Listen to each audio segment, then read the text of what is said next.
तो हेलो दोस्तों, कैसे हैं आप सब। मैं हूं आशुतोष सिंह चौहान और आज हम लोग आ चुके हैं अपने अल्कोहल के लास्ट टॉपिक पे, जहां पर हम लोग बात करने वाले हैं structure of alcohol and there uses, application and physical properties of different type of alcohol. तो यहाँ पर हम लोग विभिन्न प्रकार के अल्कोहल यानी डिफरेंट टाइप के अल्कोहल्स के बारे में जानेंगे कि उनका इंट्रोडक्शन क्या है, उनका स्ट्रक्चर क्या है, उनके बारे में जानना है, फिजिकल प्रॉपर्टीज़ क्या हैं उनकी, और उनके जो एप्लीकेशन हैं, यूजेस हैं, वो क्या क्या हैं, उनके बारे में जानना है। तो देखिए आप, जब हम लोग स्ट्रक्चर एंड यूजेस में आते हैं तो सबसे पहले हम लोग आ जाते हैं एथाइल अल्कोहल पर। तो एथाइल अल्कोहल पे यहाँ पर क्या बताया गया है, देखो दोस्तों, सबसे पहले यहाँ पर बताया गया है एथाइल अल्कोहल पे कि इसको पहला पॉइंट है, इसको क्या कहते हैं, इसको अल्कोहल कहते हैं, फिर इसको एथेनॉल भी कहते हैं, या इसको हम लोग ड्रिंकिंग अल्कोहल, मतलब जो पीने वाला अल्कोहल होता है ना, जिसको हम लोग पीते हैं, उसको ही क्या कहते हैं, एथाइल अल्कोहल कहते हैं। ठीक है। अब फिर देखो, सबसे इंपॉर्टेंट बात ये सब में आने वाली है कि ये कैसा है, कलरलेस लिक्विड है। ठीक है, मतलब यहाँ पर ये रंगीन लिक्विड है। तो आप लोग देखते ही होंगे कि C2H5OH आपको लैब में मिलता है तो कैसा होता है, वो कलरलेस लिक्विड होता है। फिर इसका जो अब्रीविएशन है, मतलब इसको दिखाया कैसे जाता है, तो वो ET मतलब एथाइल और OH मतलब एल्कोहल हो जाता है वहाँ पर।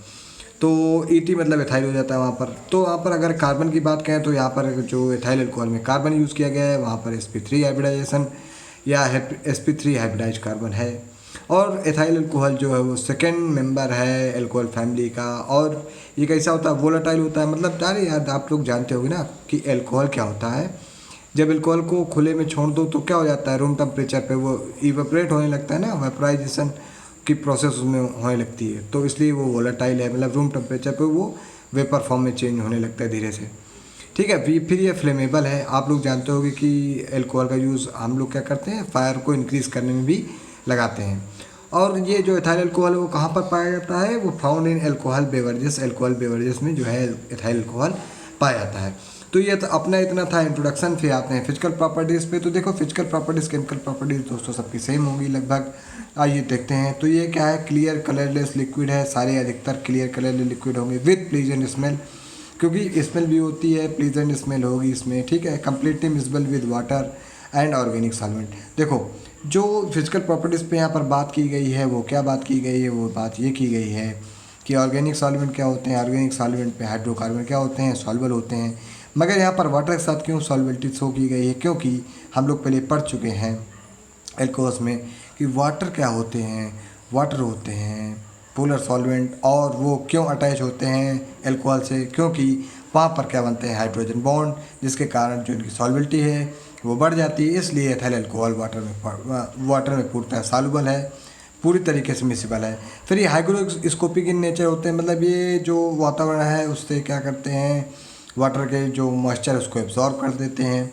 और उसके अगर बॉइलिंग पॉइंट की बात करें तो 78.37 डिग्री सेल्सियस इसका बॉइलिंग पॉइंट होता है। तो यहाँ पर हम लोग एथाइल अल्कोहल के बारे में बात कर रहे थे।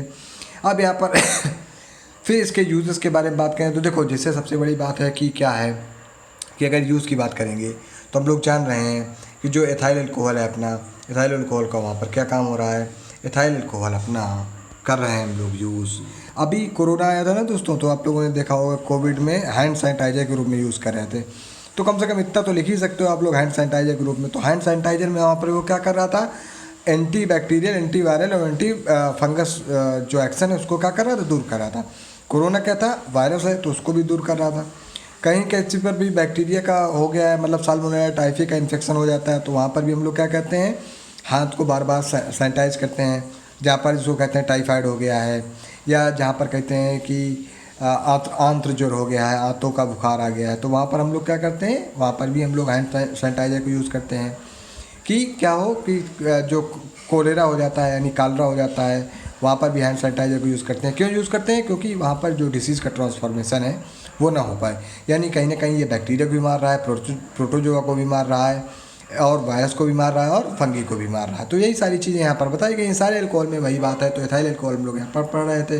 तो आइए जानते हैं क्या क्या चीज़ें हैं। एज एंटीसेप्टिक के रूप में कैसे यूज़ करते हैं, मतलब वहाँ पर सेप्टिक नहीं होने पाई जहाँ पर आप एथाइल अल्कोहल का यूज़ करेंगे। जैसे कि आप लोग हॉस्पिटल्स वगैरह में जाते होंगे तो आप देखते होंगे कि जो डॉक्टर है वो तुरंत एथाइल अल्कोहल या आइसोप्रोपिल अल्कोहल का आपको क्या करता है, स्वैब लगाता है, उससे फिर क्या करता है, सफाई करता है, तो वो एंटीसेप्टिक हो गया। फिर एंटी बैक्टीरिया, मतलब वहाँ पर बैक्टीरिया को भी, बैक्टीरिया के अगेंस्ट भी इनका वर्क है। सैनिटाइजेशन में भी, साफ़ सफाई में भी इनका वर्क है।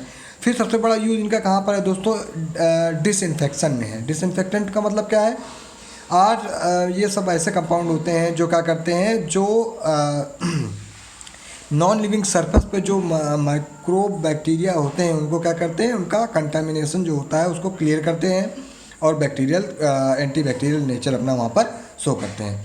फिर मेडिकल सॉल्वेंट के रूप में भी आप लोगों ने देखा होगा, बहुत सारी दवाओं में एथाइल अल्कोहल 5%, 2.5% ये सारी चीज़ें पड़ी होती हैं। फिर रिक्रिएशनल के रूप में भी यूज़ करते हैं और एंटीडोट के रूप में। एंटीडोट के रूप में कहाँ पर यूज़ करते हैं, जहाँ पर मिथाइल अल्कोहल की क्या होती है, पॉइजनिंग होती है, मतलब जिसको हम लोग कहते हैं कास्ट स्प्रिट या वुड स्प्रिट जिसको हम लोग कहते हैं, वहाँ पर उसके एंटीडोट में इसका हम लोग क्या करते हैं, उपयोग करते हैं। फिर देखो यहाँ पर एक पॉइंट लिखा हुआ है, यहाँ पर एक पॉइंट में बताया गया है कि it kill organism by denaturing their proteins and dissolving their lipid. तो जो एथाइल अल्कोहल है वो कैसे किसी भी बैक्टीरिया को मार रहा है, तो एथाइल अल्कोहल जो है वो बैक्टीरिया को मारता है। कैसे मारता है, वो क्या कर देता है, डीनेचरिंग ऑफ प्रोटीन, मतलब जो बैक्टीरिया का ऑर्गेनिज्म का जो प्रोटीन है उसको क्या कहते हैं, डीनेचर कर देता है, जिसके कारण क्या होता है, जो उसकी जो सेल मेम्ब्रेन में लिपिड्स होता है वो क्या होता है, डिसॉल्व हो जाता है, जिसके कारण क्या होती है, प्लाज्मा लीक हो जाती है और शरीर से जितने इंग्रेडिएंट हैं सेल से, उसकी बैक्टीरियल सेल से सारे लीक आउट हो जाते हैं, जिसके कारण क्या हो जाता है, उचित खाना पानी की कमी से बैक्टीरिया की डेथ हो जाती है। ठीक है। फिर उसके बाद यहाँ पर दिखाया गया है effective against virus, bacteria and fungi. तो वायरस, बैक्टीरिया और फंगी के अगेंस्ट में ये क्या करते हैं, अच्छा वर्क करते हैं। फिर उसके बाद यहाँ पर दिया गया है use in methanol and ethylene glycol poisoning, मतलब मेथनॉल है मतलब मेथिल स्प्रिट की जो पॉइजनिंग हो रही वहाँ पर यूज़ करेंगे। एथिलीन ग्लाइकॉल की जो पॉइजनिंग हो गई वहाँ पर हम लोग उसको एंटीडोट के तौर पे यूज़ करेंगे। फिर क्या करते हैं फिर क्या करते हैं, use to dissolve many water in solver medication, मतलब जो मेडिकेशन वाटर में डिसॉल्व नहीं है उनको हम लोग एथाइल अल्कोहल में डिसॉल्व करके फिर वाटर के थ्रू हम लोग उनको दे सकते हैं। तो वहाँ पर सॉल्वेंट के रूप में डिसॉल्व करने के रूप में भी हम लोग एथाइल अल्कोहल का यूज़ कर रहे हैं। फिर प्रिजर्वेटिव के तौर पे भी कर रहे हैं। फिर क्या कर रहे हैं, हम लोग वहाँ पर प्रिपरेशन ऑफ कफ सिरप में भी यूज़ कर रहे हैं, कोल्ड रेमडीज़ में भी यूज़ कर रहे हैं, पेन मेडिकेशंस में भी यूज़ कर रहे हैं, माउथ वाशेस में भी यूज़ कर रहे हैं। तो इन सब में हम लोग 1 से लेकर के 25% तक का कंसंट्रेशन लेते हैं। तो कुछ इस प्रकार की प्रिपरेशन बन पा रही हैं। फिर उसके बाद हम लोग यहाँ पर आते हैं, सीनियर डिप्रेसेंट के रूप में भी अल्कोहल का यूज़ किया जाता है।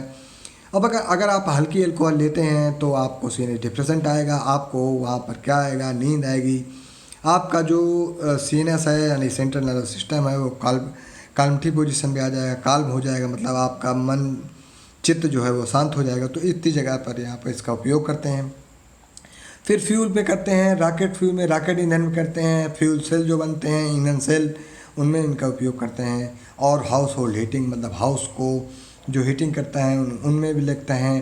लेबोरेटरी में जो उपयोग होने वाले इक्विपमेंट होते हैं उनमें जो दीपक होते हैं उनमें इसका यूज़ किया जाता है। बर्नर में एथाइल अल्कोहल डाल के भी हम लोग यूज़ करते हैं। फीड स्टॉक में इसका यूज़ किया जाता है और सॉल्वेंट के तरीके यूज़ किया जाता है। तो दोस्तों हम लोगों ने यहाँ पर एथाइल अल्कोहल अपना कंप्लीट कर लिया है। अब उसके आगे हम लोग आते हैं मिथाइल अल्कोहल पे। तो बहुत ही सरल है। मिथाइल अल्कोहल क्या है, मिथाइल अल्कोहल को हम लोग मेथनॉल कहते हैं, ये इसका IUPAC नेम है। अब एब्रीवेशन देखें तो ME मतलब मिथाइल होता है, तो ME और अल्कोहल मतलब OH होता है, तो एब्रीवेशन इसका हो जाएगा MEOH। इसको हम लोग वुड अल्कोहल भी कहते हैं, आप लोगों ने 12th में पढ़ा होगा। और कार्बन जो है sp3 हाइब्रिडाइज होता है इसमें। और इसको अगर कॉमन नेम इसका अगर देखें कार्बोनॉल सिस्टम से तो इसका नाम होता है मिथिल अल्कोहल कार्बिनॉल। इसको वुड नेफ्था भी कहते हैं या इसको वुड स्प्रिट भी कहते हैं। अगर इसके स्ट्रक्चर की बात करें तो स्ट्रक्चर कुछ इस प्रकार से होता है। और इंट्रोडक्शन में यहाँ पर बताया गया है कि produce chiefly as a by product of destructive distillation of wood, मतलब हम लोग यहाँ पर जो मेथनॉल है या मिथिल अल्कोहल है उसको जो पाते हैं वो कैसे पाते हैं, वो बाई प्रोडक्ट के रूप में पाते हैं। किसके बाई प्रोडक्ट में, जब हम लोग डिस्टिलेशन करते हैं, डिस्ट्रक्टिव डिस्टिलेशन करते हैं वुड का, तो वहाँ पर मिथाइल अल्कोहल हम लोग को मिलता है। अब फिजिकल प्रॉपर्टीज़ की बात करें तो दोस्तों सारी जगह फिजिकल प्रॉपर्टीज़ वही मिलने वाली हैं, वही लाइट होगा, मतलब अल्कोहल सारे हल्के होते हैं लो मॉलिक्यूलर वेट के। फिर क्या होगा, वोलाटाइल होगा, मतलब क्या होगा, रूम टेम्परेचर पे उड़ जाने वाला है। फिर कलरलेस होंगे। कलरलेस का मतलब क्या होता है दोस्तों, कलरलेस का मतलब होता है वहाँ पर कलर नहीं होगा उनका। सब में यही ये अल्कोहल में तो आपको ये तीनों चीज़ें सब में मिलने वाली हैं। फ्लेमेबल होगा, ये भी चौथी चीज़ मिलने वाली सभी में। फिर हाँ, केवल ये पॉइजनस होता है ये, क्योंकि आपने देखा होगा बहुत सारे लोग कहते हैं जहरीली शराब पीने से लोग मर गए। तो जहरीली शराब वो दोस्तों वहाँ पर ये होती है कि वहाँ पर मिथाइल अल्कोहल की मात्रा को बढ़ा दिया जाता है, इथाइल अल्कोहल की मात्रा को कम कर दिया जाता है। क्योंकि मिथाइल अल्कोहल सस्ता होता है इसलिए हम लोग ये प्रक्रिया करते हैं। तो जब, और बहुत सारे लोग सस्ते के लिए नहीं, बहुत सारे लोग नशे के लिए ऐसा करते हैं जिससे उनकी जान चली जाती है। क्योंकि उनका जो शरीर है वो उसमें क्या हो जाती है, पैरालिसिस हो जाती है, तो जिससे आदमी की मौत हो जाती है। फिर उसमें क्या है, या ये माइल्ड स्वीट होता है, किससे, एथाइल अल्कोहल से। एथाइल अल्कोहल से ये ज़्यादा स्वीट होता है, हल्का स्वीट होता है। फिर ये पोलर लिक्विड है, रूम टेम्परेचर पर, और सॉल्युबल इन वाटर है। देखो हम लोगों ने पहले भी पढ़ा था, due to hydrogen bonding alcohol क्या है, सॉल्युबल हो जाएंगे वाटर में। फिर यहाँ पर इसकी बॉइलिंग पॉइंट की बात करें तो 64.7 डिग्री सेल्सियस है। और अगर यहाँ पर हम लोग देखो, हमने पहले भी बताया था कि अल्कोहल में जो बॉइलिंग पॉइंट है वो आगे की ओर जाने पर क्या होता है, बढ़ता है। तो देखो यहाँ पर ये मिथाइल अल्कोहल है और ये एथाइल अल्कोहल है। तो मिथाइल अल्कोहल का जो बॉइलिंग पॉइंट है वो 64.7 डिग्री सेल्सियस है, और यहाँ पर एथाइल अल्कोहल है, इसके आगे का है। तो एथाइल अल्कोहल में जो बॉइलिंग पॉइंट है वो 78.37 डिग्री सेल्सियस है। तो आप लोग देख सकते हैं कि आगे जाने पर बॉइलिंग पॉइंट बढ़ रहा है। ठीक है, उसके आगे अब फिजिकल प्रॉपर्टीज़ में कुछ नहीं बचा है, सब कुछ खत्म हम लोग कर चुके हैं। यूजेस में आ जाते हैं, तो एज ए डिसइंफेक्टेंट तो यूज़ करेंगे। फिर प्राइमरीली हम लोग इसको फीड स्टॉक में यूज़ करेंगे। तो फीड स्टॉक में ये मिथाइल अल्कोहल, एथाइल अल्कोहल दोनों यूज़ करेंगे। क्योंकि फीड स्टॉक में हम लोग क्यों यूज़ करेंगे, क्योंकि यहाँ पर ये मैन्युफैक्चर ऑफ केमिकल्स के रूप में यूज़ होता है। क्योंकि हम लोग जानते हैं हम लोग अल्कोहल से ईस्टर बना सकते हैं, अल्कोहल से एल्किल हैलाइड, बहुत सारे ऐसे इंग्रेडिएंट हैं जो बना सकते हैं। तो इसलिए इनको हम लोग फीड स्टॉक में यूज़ करते हैं। फिर कॉमन डीनेचरिंग एजेंट के रूप में यूज़ करते हैं। कॉमन डीनेचरिंग का मतलब क्या है, ये डीनेचर करता है, देता है किसी भी चीज़ को। फिर लैब के सॉल्वेंट के रूप में यूज़ करते हैं। फ्यूल के रूप में यूज़ करते हैं जो स्पेशलाइज्ड व्हीकल होते हैं। और कहाँ पर यूज़ होता है, HPLC में होता है, UV में होता है, UV विजुअल में होता है, स्पेक्ट्रोस्कोपी में भी हम लोग इसका करते हैं, मेथिल अल्कोहल को यूज़ करते हैं। विंड सील वाशर, जहाँ पर आप लोग देख रहे हो कि जिन खिड़कियों में क्या है, विंड सील्ड वाशर हैं, मतलब सॉरी, विंड सील्ड वाशर मतलब जहाँ पर विंड हवा सील है उनको वॉश करने में भी हम लोग उसका यूज़ करते हैं। एंटी फ्रीज इन पाइपलाइंस, तो जहाँ पर पाइपलाइन में फ्रीजिंग की समस्या आ जाती है वहाँ पर भी हम लोग मेथिल अल्कोहल का उपयोग करते हैं। तो देखो हम लोगों ने 2 अपने टॉपिक कवर कर लिए हैं। अब अगला टॉपिक है क्लोरोब्यूटेनॉल का। तो क्लोरोब्यूटेनॉल का देखो ये IUPAC नेम है, ट्राई क्लोरो 2 मिथाइल 2 प्रोपेनॉल। तो अभी हम लोग इसका स्ट्रक्चर जानेंगे। तो अब ये क्या है, ये प्रिजर्वेटिव के तौर पे यूज़ किया जाता है। तो ज़्यादातर अल्कोहल सारे जो हैं वो प्रिजर्वेटिव के तौर पे यूज़ किए जाते हैं। फिर सेडेटिव एंड हिप्नोटिक है। अल्कोहल है तो हल्का सा सेडेशन लाएगा, CNS को डिप्रेस करेगा तो सेडेशन आएगा। जब सेडेशन आएगा तो और ज़्यादा लेंगे अगर अल्कोहल तो क्या आ जाएगा, हिप्नोसिस आ जाएगी, मतलब वहाँ पर अच्छी सी नींद आ जाएगी। फिर ये क्या होते हैं, वीक एनेस्थेटिक्स होते हैं, मतलब वीक लोकल एनेस्थेटिक। जैसे आपको कहीं पर कोई मान लीजिए कट करना है तो आप वहाँ पर लोकल एनेस्थेटिक्स के रूप में यहाँ पर इसको यूज़ कर सकते हैं। फिर यहाँ पर ये एंटीबैक्टीरियल है। एंटीबैक्टीरियल कब है, जब ये 0.05% की इसको वाटर में मिला देते हैं तो वो एंटीबैक्टीरियल के तरीके पर करता है। फिर ये एंटी फंगल भी है, और कहाँ पर एंटी फंगल में ये इसकी जो कंसंट्रेशन है वो 0.5% कंसंट्रेशन के रूप में यूज़ कर सकते हैं। जैसे बहुत सारे लोग देखते होंगे आप, दाग धब्बे चकत्ते वकत्ते आ जा रहे हैं, फंगस हो जा रहा है, खुजली हो रही, तो वहाँ पर आप उसको as a anti fungal agent के रूप में यूज़ कर सकते हैं।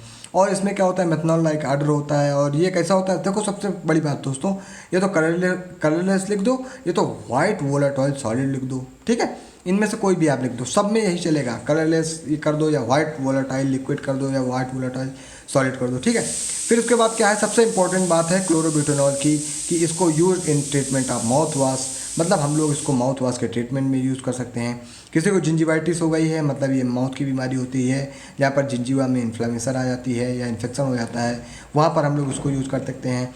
ओरल हाइजीन को मेंटेन करने के लिए आपके मुंह में कहीं पर भी दाने छाले आ गए हैं या मुंह से कुछ बदबू आती है, तो आप अपनी ओरल, या मुंह आपका गंदा है रह रहा है, कहीं पर कुछ फोड़ा फुंसी हो गई, तो वहाँ पर आप उसको ओरल हाइजीन मेंटेन करने के लिए भी यूज़ कर सकते हैं। उसके बाद भी आप कहीं पर ओरल सर्जरी होने वाली है तो वहाँ पर टॉपिकल देखो लोकल एनेस्थेटिक के रूप में भी तो यूज़ कर ही रहे हैं।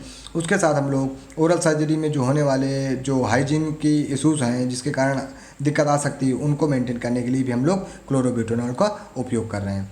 उसके बाद ओरल अल्सर है, मतलब मुंह के छाले में भी यूज़ कर सकते हैं। कैंडिडाइसिस हो गई, कैंडिडल इन्फेक्शन हो गया, मतलब कहीं पर भी फंगल इन्फेक्शन हो गया, वहाँ पर भी हम लोग इसको यूज़ करेंगे। कहीं पर हल्का फुल्का थ्रोट इन्फेक्शन हो गया, आप गले में खराश वराश आ गई, तो आप इसके गरारा वरारा करके भी इसका यूज़ कर सकते हैं। फिर फिजिकल प्रॉपर्टीज़ में आते हैं, तो फिजिकल प्रॉपर्टीज़ एज यूजुअल जैसे हम लोग पढ़ते चले आ रहे हैं उसी प्रकार क्लोरोब्यूटेनॉल की भी फिजिकल प्रॉपर्टीज़ होने वाली हैं। तो क्लोरोब्यूटेनॉल की फिजिकल प्रॉपर्टीज़ आइए हम लोग जानते हैं। तो इसमें लिखा गया है कैम्फोरेसियस ऑर्डर एंड टेस्ट, मतलब इसका जो टेस्ट है वो कैसा है, कैम्फर तरीके है, मतलब कपूर की तरीके है। और ये पार्शली वेपराइज है। पार्शली वेपराइज कहाँ पर है, लो टेम्परेचर पर। अगर हाई टेम्परेचर ले लेंगे तो वो वेपराइजेशन जो है वो बढ़ जाएगा, और जो लिक्विड है वो कैसा हो जाएगा, सॉलिड है वो कैसा हो जाएगा, वो वोलेटाइल हो जाएगा। अब ये देखो, अब एक यहाँ पर क्लोरोब्यूटेनॉल है, यहाँ पर क्लोरीन ज़्यादा आ गया है, तो ये कैसा होगा, ये इन्फ्लामेबल होगा, नॉन इन्फ्लामेबल होगा, क्योंकि क्लोरीन जब आ जाता है तो वहाँ पर इन्फ्लामेशन की जो कंडीशन होती है according to the alkyl halide वो क्या हो जाती है, कम हो जाती है। इससे वहाँ पर जो दिक्कतें आती हैं इन्फ्लेमेशन की वो नहीं होती, तो ये नॉन इन्फ्लेमेबल है। उसके बाद यहाँ पर क्या दिया गया है, पुअरली सॉल्युबल इन वाटर, क्योंकि ये पुअरली सॉल्युबल इन वाटर इसलिए है क्योंकि यहाँ पर क्लोरीन ज़्यादा है। तो क्लोरीन ज़्यादा आने के कारण से यहाँ पर जो पोलरिटी डिफरेंस है वो ज़्यादा हो जाएगा, इसके कारण ये पुअरली सॉल्युबल इन वाटर हो जाएगा। और सॉल्युबल इन एसीटोन, मतलब यह सॉल्युबल कैसा हो जाएगा, ऑर्गेनिक सॉल्वेंट में क्या हो जाएगा, सॉल्युबल हो जाएगा। तो देखो दोस्तों, जितने भी अपने हाइड्रोकार्बन्स हैं वो ऑर्गेनिक सॉल्वेंट में क्या होंगे, सॉल्युबल होंगे। ये आपको बात हमेशा याद रख लेनी है। वोलाटाइल होंगे, ये भी बात आपको हमेशा याद रख लेनी है। फिर बॉइलिंग पॉइंट आपको याद करना पड़ेगा। तो कुछ चीज़ें याद करनी है, कुछ चीज़ें आपको आ जाएंगी। फिर डीनेचरिंग एजेंट के रूप में इसका हम लोग यूज कर सकते हैं। और स्ट्रक्चर देखो तो इसमें क्या था, ट्राईक्लोरो। इसका जो अभी IUPAC हम लोगों ने नाम किया जाना था कि 1-2, या इधर से करो 1-2, क्योंकि इधर से 3 ब्रांच मिल रही ना। तो 1-2 का मतलब क्या होगा, 2 मेथिल और 1,2,3 ट्राईक्लोरो, 1,2,3 प्रो, और सारे सिंगल बॉन्ड तो N और OH तो और, तो मतलब 1 मेथिल 3 क्लोरो, तो इसको हम लोग ट्राईक्लोरो और 2 मेथिल और प्रोपेन 2 ऑल कर सकते हैं। तो देखो इसका नाम देख लो, ट्राईक्लोरो मतलब 3 क्लोरीन, और 2 मेथिल मतलब 2 मेथाइल ग्रुप जुड़े, मतलब दूसरी पोजीशन पे मेथाइल ग्रुप जुड़ा हुआ है। और 2 प्रोपेनॉल मतलब जो प्रोपेनॉल है वो किस पोजीशन पे OH जुड़ा हुआ है, सेकंड पोजीशन पे जुड़ा हुआ है। देखो यहाँ पर सेकंड पोजीशन शो की जा रही है। आप आई होप आप लोग देख पा रहे होगे, ठीक है। तो चलो उसके आगे अब हम लोग देखते हैं। तो अब हम लोग अपना 3 टॉपिक कवर कर चुके हैं। अब हम लोग अपने चौथा टॉपिक पे आते हैं। तो चौथे टॉपिक में यहाँ पर लिया गया है सिटोस्टेराइल अल्कोहल। इसका हम लोग इंट्रोडक्शन जानते हैं। तो देखो इसका स्ट्रक्चर कुछ इस प्रकार से बनता है, आप लोग इसको कुछ इस प्रकार से भी नोट कर सकते हो। तो इसको हम लोग कहते हैं CH3 और सिंगल बॉन्ड CH2 का होल 14 या होल N।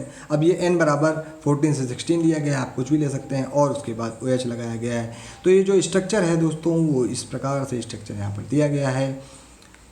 तो यहाँ पर सॉरी दोस्तों, 1 कार्बन है, 2 कार्बन है, तीसरा कार्बन दोस्तों यहाँ पर है। तो यहाँ पर ये CH2OH एक और हो जाएगा, ठीक है।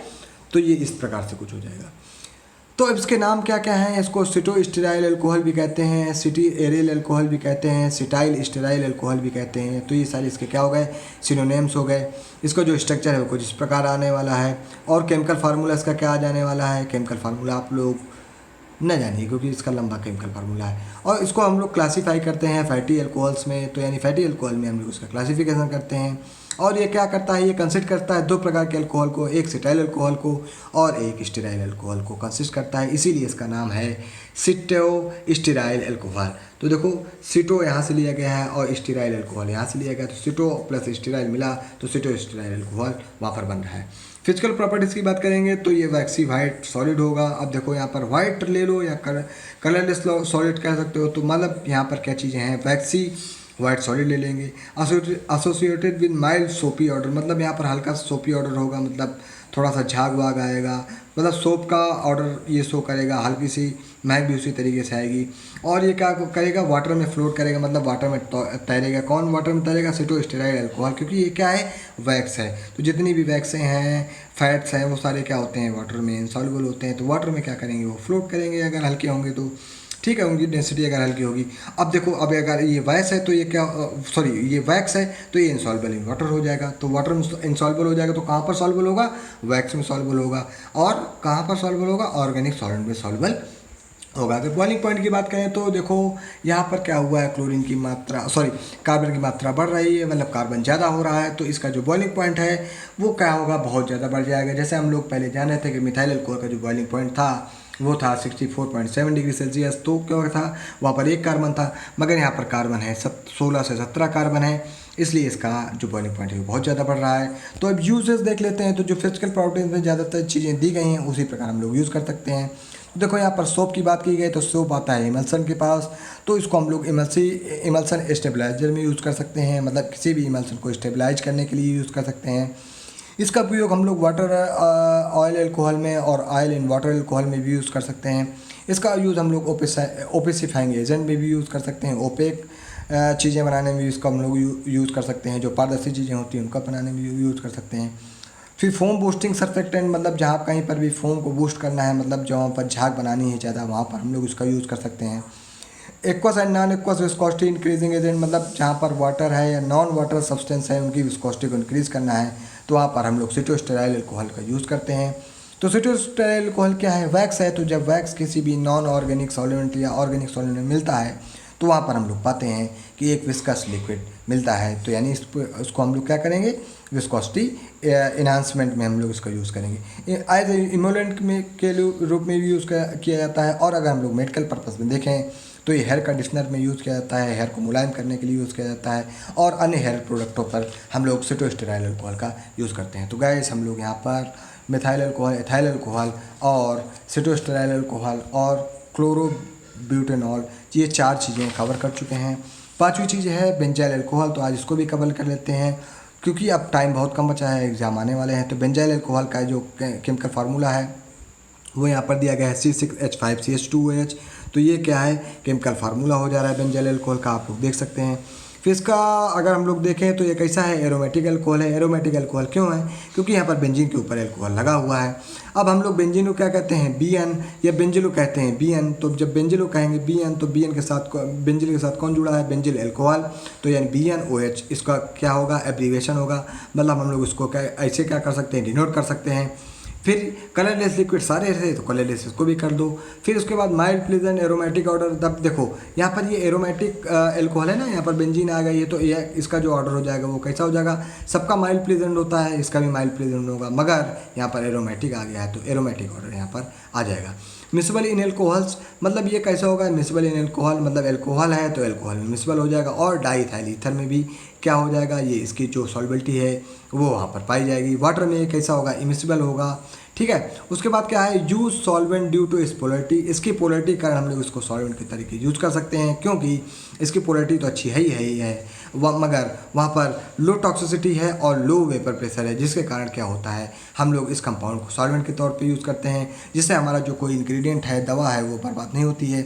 अगर इसके स्ट्रक्चर की बात करें दोस्तों, तो इसका स्ट्रक्चर ये है, इसके एक बेंजीन है, बेंजीन के ऊपर CH2 हम लोगों ने जोड़ा है, CH2 से OH डायरेक्ट जोड़ दिया गया है, तो ये क्या हो गया, बेंजिल और OH, ये पूरा हो गया दोस्तों बेंजिल, ये पूरा है बेंजिल और OH है तो मतलब बेंजिल अल्कोहल हो गया। आप लोग इसको इस प्रकार से भी यूज़ कर सकते हैं, इस प्रकार से भी दिखा सकते हैं, इसका ये भी स्ट्रक्चर है।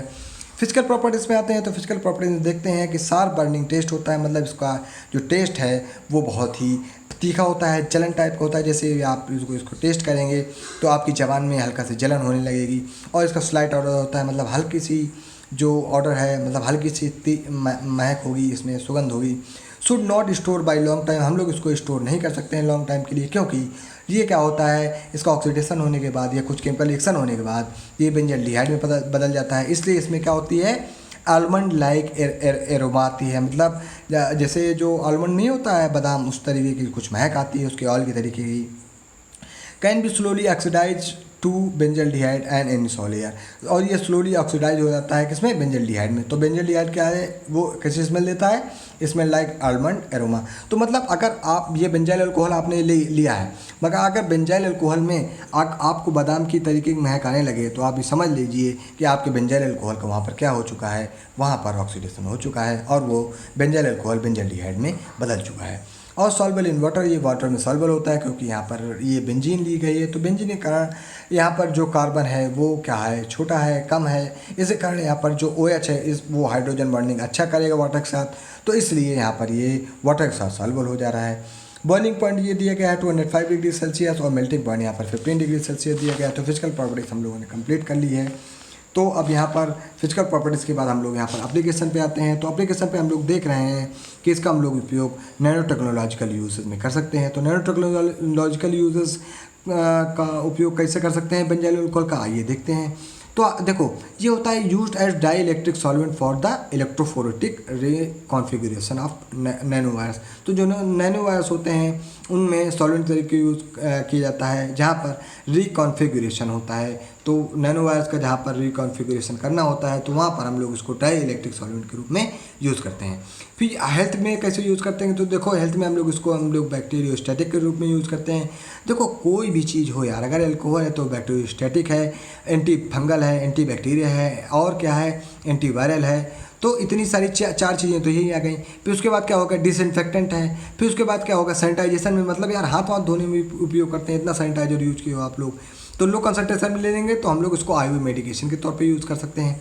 कॉस्मेटिक इंडस्ट्री में भी यूज़ कर सकते हैं और टॉपिकल ड्रग्स में भी हम लोग इसका यूज़ कर सकते हैं। क्योंकि क्या है, ये वाटर सॉल्युबल है तो ईजिली क्या करता है, पेनिट्रेट कर जाएगा और अपने शरीर के अंदर चला जाएगा। फिर क्या है, अगर हम लोग इसका 5% सोल्यूशन ले लेते हैं बेंजाइल अल्कोहल का, तो वहाँ पर इसको हम लोग हेड लाइस ट्रीटमेंट में, मतलब सिर में जो जुआ होते हैं या जो लाइस होते हैं उनके ट्रीटमेंट में हम लोग, जो 6 महीने से ऊपर बच्चे हैं और जो एडल्ट्स हैं उनमें यूज़ कर सकते हैं। तो देखो आप लोग देखते होंगे बहुत सारे जो प्रोडक्ट आते हैं मेडिकल वगैरह, वहाँ पर आप देखते हैं 5% सोल्यूशन बेंजाइल अल्कोहल का मिलता है। तो वो लाइस ट्रीटमेंट में हम लोग उनका यूज़ कर सकते हैं। फिर ये प्रोप्लेन के तौर पर किया जाता है, इंसेक्ट को भगाने के तौर पे किया जाता है।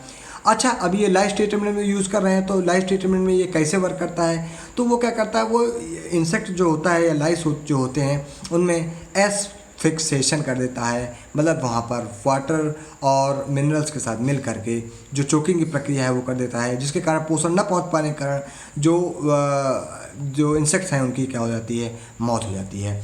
तो अगर हम लोग इसकी बात करें तो ये जर्नल सॉल्वेंट्स है। जर्नल सॉल्वेंट किसके लिए है, इंक के लिए है, वैक्स के लिए है, पेंट्स के लिए है और इपॉक्सी रेजिन्स की जो कोटिंग होती है उनके लिए है। तो मतलब अगर आपसे क्वेश्चन में आता है कि ये किस प्रकार का सॉल्वेंट है, तो जहाँ पर इंक इंडस्ट्री वहाँ पर इसको सॉल्वेंट के रूप में यूज़ किया जाता है। वैक्स है उसके भी सॉल्वेंट के रूप में है, पेंट्स के सॉल्वेंट के रूप में और इपॉक्सी सॉल्वेंट के रूप में। बेंजाइल अल्कोहल यार आप लोग जानते होंगे जो लाते हो ना मिलाने के लिए सॉल्वेंट के रूप में, जिससे आप लोग इजीली पेंट को लुब्रिकेसी दे पाते हो। पेंट जो आपका गड्ढा होता है वो ढीला हो जाता है और इजीली क्या होता है, अप एंड डाउन होता है और कम पेंट में आपका ज़्यादा पुताई उताई हो जाती है। फिर उसको हम लोग ई लिक्विड कहते हैं। ई लिक्विड मतलब क्या होता है, यहाँ पर जैसे ई सिगरेट नहीं आती, वो जो हुक्का टाइप में आते हैं, आप लोग बाज़ार से खरीदते हैं चार्जिंग वाले और उनको पाइप निकाल के खींचते हैं तो धुआं निकलता है। तो वहाँ पर ई लिक्विड मतलब वहाँ पर इलेक्ट्रिक लिक्विड के तौर पे यूज किया जाता है, मतलब ई सिगरेट्स के रूप में, जहाँ पर वहाँ पर कोई नशा नहीं होता, फ्लेवर धुआं होता है, फ्लेवर के रूप में हम लोग उसको यूज़ करते हैं। ठीक है, तो जो हुक्का होता है उसमें जो फ्लेवर डाले जाते हैं वो बेंजाइल अल्कोहल के कारण पड़ते हैं। देखो अब अल्कोहल है तो एनेस्थेटिक्स भी होगा। तो एनेस्थेटिक्स है तो एल्किल हैलाइड हो चाहे अल्कोहल हो, वो कैसे एनेस्थेटिक होते हैं, वो लोकल एनेस्थेटिक होते हैं, कहीं पर भी लोकली अप्लाई किए जाते हैं और एनेस्थीसिया अचीव करते हैं। अब ये देखो फिर वही बात आ रही है, एंटी माइक्रोबियल नेचर, मतलब जो ऐसे एजेंट जो माइक्रोब्स के अगेंस्ट वर्क करेंगे तो वो एंटी माइक्रोबियल एजेंट के तौर पर यूज़ किया जाता है। डिग्रेसर के रूप में, जहाँ पर कहीं पर भी स्टेनिंग आ गई है, दाग धब्बे आ गए हैं, उनको हटाने के लिए यूज़ कर सकते हैं। और डाई सॉल्वेंट के रूप में कर सकते हैं। ये क्या करता है, ये डाइंग ऑफ वूल और नायलॉन एंड लेदर इंडस्ट्री में इसका अच्छा उपयोग किया जाता है। और इसका इंसेक्ट रिपेलेंट में मैं इसका उपयोग बता ही चुका था। और ये फोटोग्राफिक डेवलपर के रूप में भी उपयोग किया जाता है। तो गैस हम लोग ये पढ़ चुके हैं। सबसे पहला है बेंजाइल अल्कोहल। देखो दोस्तों, फर्स्ट बेंजाइल अल्कोहल पढ़ चुके हैं। सेकंड क्या पढ़ चुके हैं, सीटोस्टेरेल अल्कोहल पढ़ चुके हैं। तीसरा हम लोग पढ़ चुके हैं, देखो क्लोरोब्यूटेनॉल पढ़ चुके हैं। चौथा हम लोग पढ़ चुके हैं क्या, मेथिल अल्कोहल चौथा पढ़ चुके हैं। ठीक है, तो देखो आप लोग देख रहे हो कितना हम लोग पढ़ते ही चले जा रहे हैं यहाँ पर। फिर चौथे के बाद हम लोग पांचवा पढ़ चुके हैं एथाइल अल्कोहल। तो देखिए हम लोग 5 कंपाउंड यहाँ पर कंप्लीट कर चुके हैं। तो आई होप अगर आप ये वीडियो देखते हैं तो बहुत ही अच्छा होने वाला है। तो गाइस अगर आपको हमारा वीडियो अच्छा लग रहा है तो आपको सपोर्ट करना है, लाइक शेयर एंड सब्सक्राइब करना है और आपको इस चैनल को आगे बढ़ाना है, जिससे हम लोग भी फार्मेसी रिलेटेड और ऑर्गेनिक केमिस्ट्री रिलेटेड सारे जो हमारे भाई हैं 12th के बैचलर ऑफ साइंस यानी BSc के और बैचलर ऑफ फार्मेसी के, उनके वीडियो अपलोड किए जाएंगे। ऑर्गेनिक केमिस्ट्री के अलावा और भी जो केमिस्ट्री हैं, फार्माकोलॉजी है, मेडिसिनल केमिस्ट्री हैं और जो फार्मास्यूटिक्स है, उनके भी वीडियो लेक्चर अपलोड किए जाएंगे। तो बहुत बहुत धन्यवाद दोस्तों, नमस्कार।